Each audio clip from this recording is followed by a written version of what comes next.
درود به شما زبان آموزان گرامی. امین بنی جمالی هستم با یه جلسه دیگه از سری آموزش‌های Fast and Fluent که تمرکزمون فقط روی مکالمه‌های روزمره انگلیسی هست.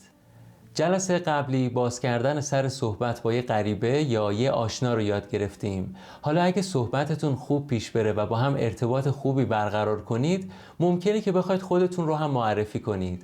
چند تا نکته برای معرفی کردن خودتون هست. بریم اول اونا رو با هم دیگه یاد بگیریم. اول چند تا نکته کوچیک و مهم بهتون بگم. انگلیسی زبان‌ها معمولاً خودشون رو با اسم کوچیکشون معرفی میکنن، نه با نام خانوادگیشون. اسم کوچیک میشه first name و به اسم فامیلی میگن family name یا last name و یا surname. به ندرت پیش میاد که امریکایی‌ها یا کانادایی‌ها خودشون رو با مستر یا میسیز معرفی کنن. یعنی موقع معرفی خودشون نمیگن مستر براون یا میسیز براون. اگه کسی نام و نام خانوادگیش رو کامل بهتون بگه، مثلا I'm Judy Smith، این معمولاً انتظار داره که با اسم کوچیک صداش کنید. موقع خطاب کردن افراد توی زبان انگلیسی فرقی بین گفتگو رسمی و غیر رسمی وجود نداره. یعنی you هم میشه شما و هم میشه تو. پس فرقی نداره با یه غریبه حرف میزنید یا با دوستتون، همیشه از you استفاده میکنید. نکته دیگه اینه که حواستون باشه که این دوتا جمله با هم دیگه فرق میکنن. How are you? How do you do? اولی یه سواله که نیاز به جواب داره. مثلا I'm fine, thanks. خوبم مرسی. یا Not too bad. بد نیستم. حالا جلوتر بیشترم دربارش حرف میزنیم. اما دومی شبیه یه سوال به نظر میرسه، اما خیلی سوال به حساب نمیاد و برای جواب دادن بهش خودش رو تکرار میکنید. How do you do? و اگه میخواید درباره وضعیت جسمی و حال کسی سوال کنید، بهتره بپرسید How are you feeling؟ که جوابش هم مثلا میشه I'm feeling better. بهترم. از قدیم معمولا اینجوری بوده که افراد موقع معرفی خودشون با همدیگه دست میدن، مخصوصا توی موقعیت‌های کاری یا رسمی. مردها که تقریبا همیشه دست میدن با همدیگه، اما خانوما ممکنه همیشه دوست نداشته باشن. موقع صحبت کردن با خانم برای اولین بار منتظر بمونید تا اون اول دستشو به سمت شما دراز کنه. اگرم توی یه موقعیت خاص مطمئن نیستید که باید چه کار کنید، بهتره که از بقیه الگو بگیرید. ببینید اونا چه کار میکنن و شما هم همون کارو کنید. نکته بعدی، to meet، زمانی استفاده میکنیم که بخوایم درباره آشنایی و دیدار اولمون صحبت کنیم. مثلا اگه کسی ازتون بپرسه How did you meet your wife؟ چجوری همسرتو دیدی؟ منظورش اینه که اولین بار چطوری با هم آشنا شدید. و مثلا میتونید جواب بدید که همکارم بود، اولین بار سر کار دیدمش. She was a colleague. I met her at work. met گذشته meet هست. خب حالا بریم چند تا مثال ببینیم از وقتی که میخواید خودتون رو معرفی کنید. بالایی‌ها رسمی ترن و هرچی میاد پایین غیر رسمی تر و صمیمانه تر میشه. مثل جلسه قبلی خیلی هم به معنی دقیق فارسیشون کاری نداریم. فقط میدونیم که از اینا میشه موقع معرفی خودمون استفاده کنیم. May I introduce myself? My name's George Foreman.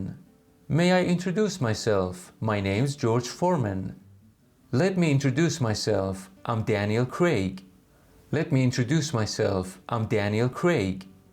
قسمت اول این دوتا مثال تقریباً معنیاشون نزدیک همه. جفتشون میشه اجازه بدید خودم رو معرفی کنم. بعدش هم که اسمتون رو میگید. By the way, I'm Steve Carell. By the way, I'm Steve Carell. By the way کلاً زمانی استفاده میشه که میخواید یه موضوع متفاوت از اون چیزی که داشتید تا الان حرف میزدید رو بیان کنید.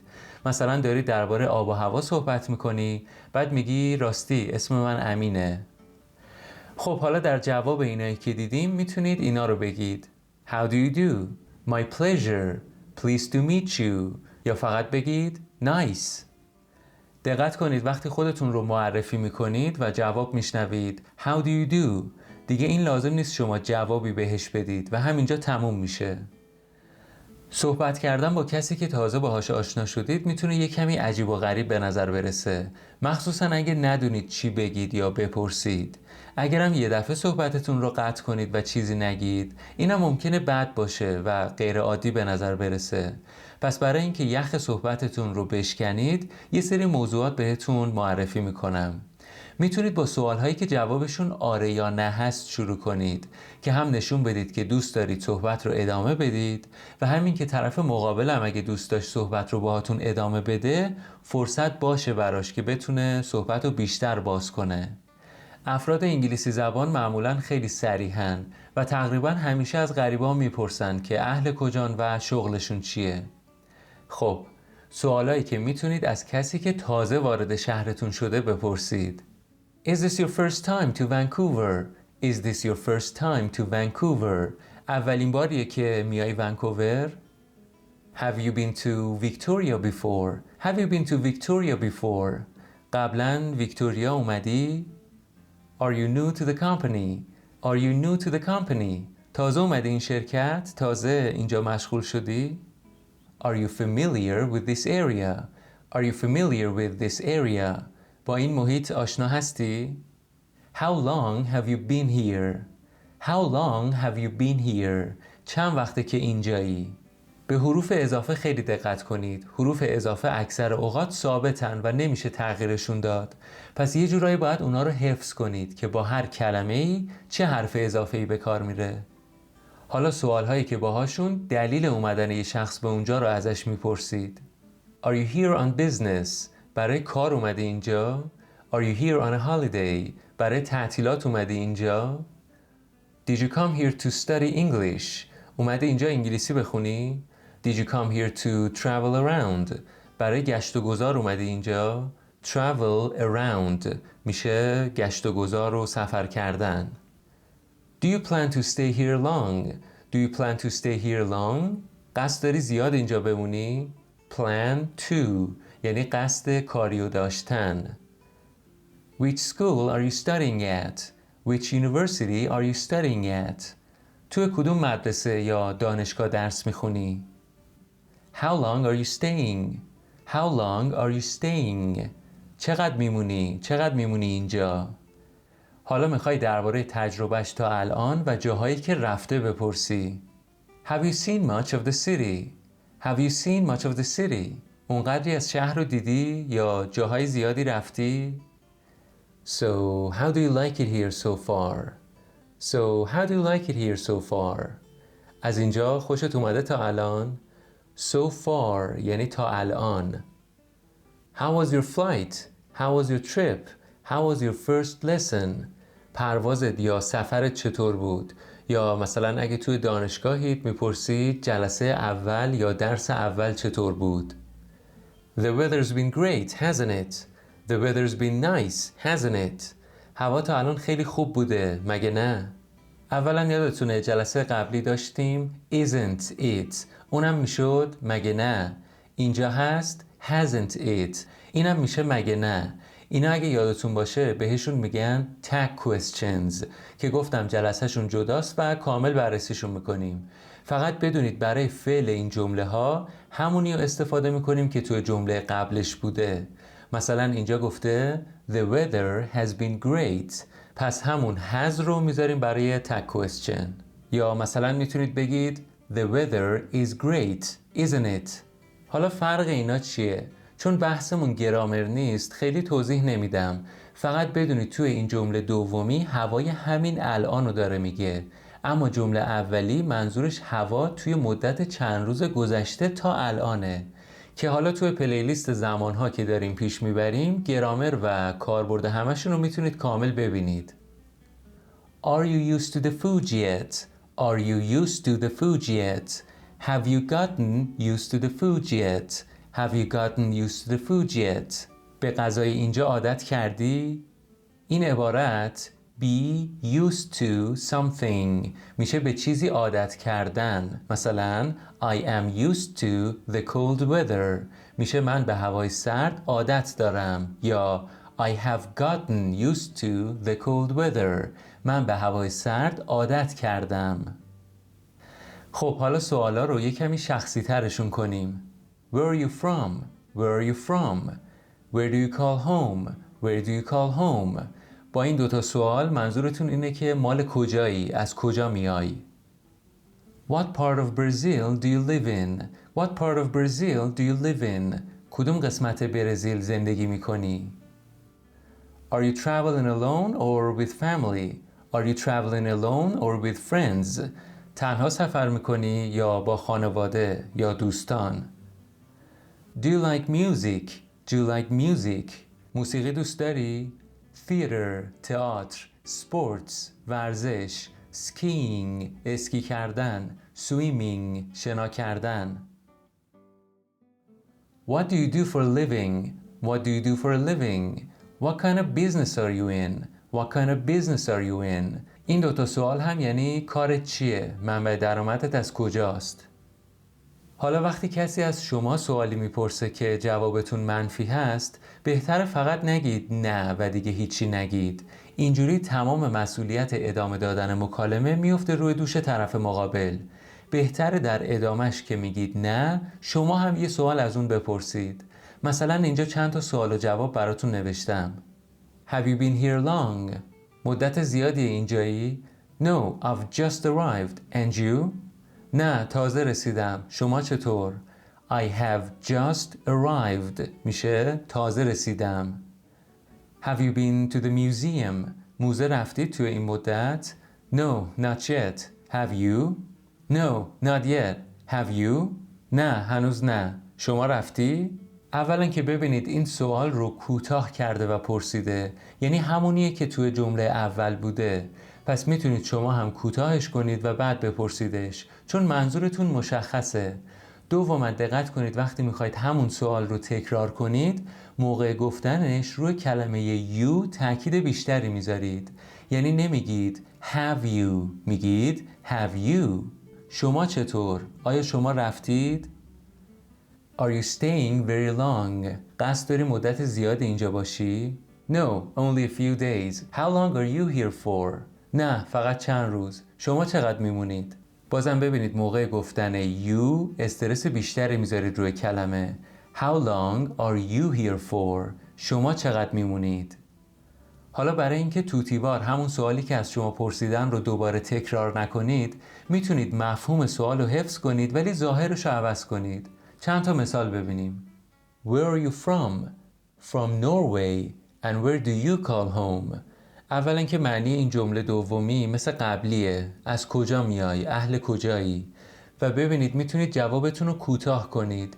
نیاز نبوده که بگه I'm from Norway. فقط گفته from Norway.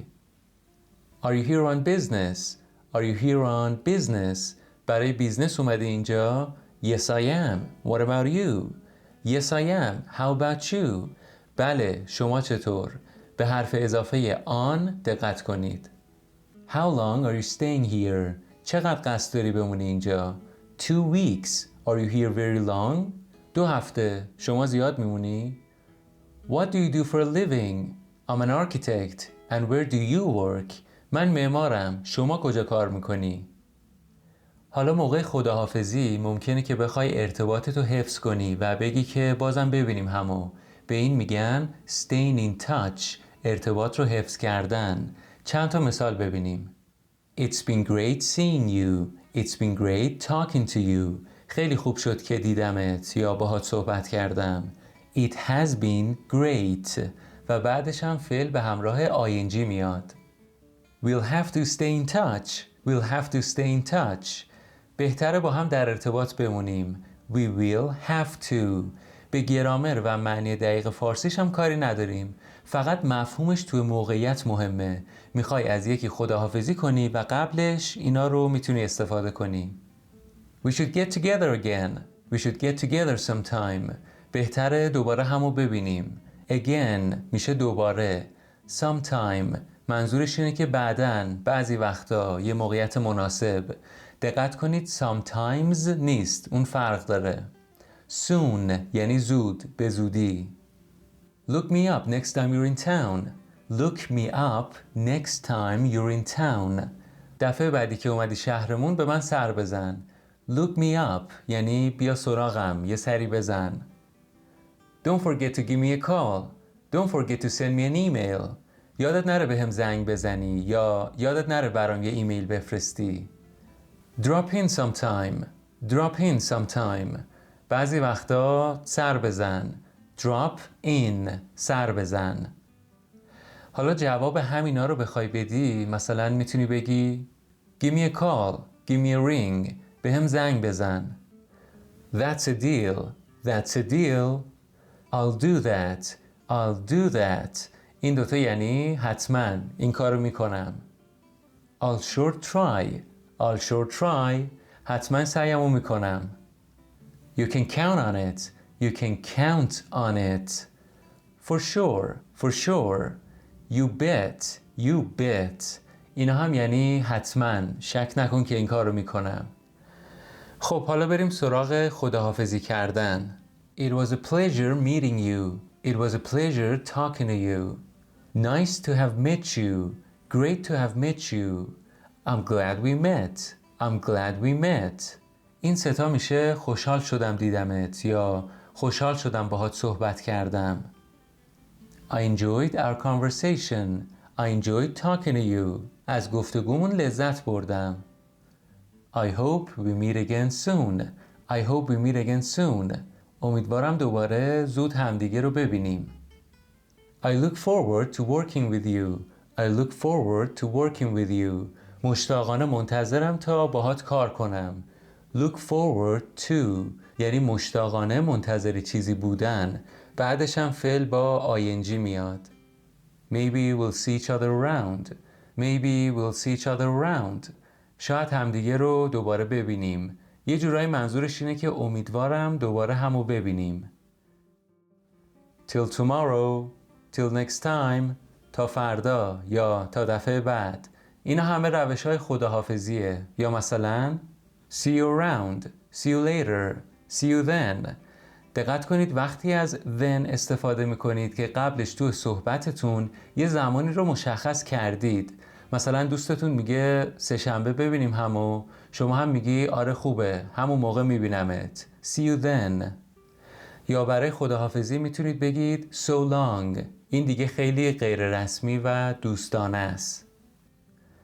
حالا جواب این خداحافظی ها که فقط میخونمشون و دیگه معنی نمیکنم چون خیلی راحتن و میدونید هرچی پایین تر میره این فرمال تر میشن، غیر رسمی تر میشن.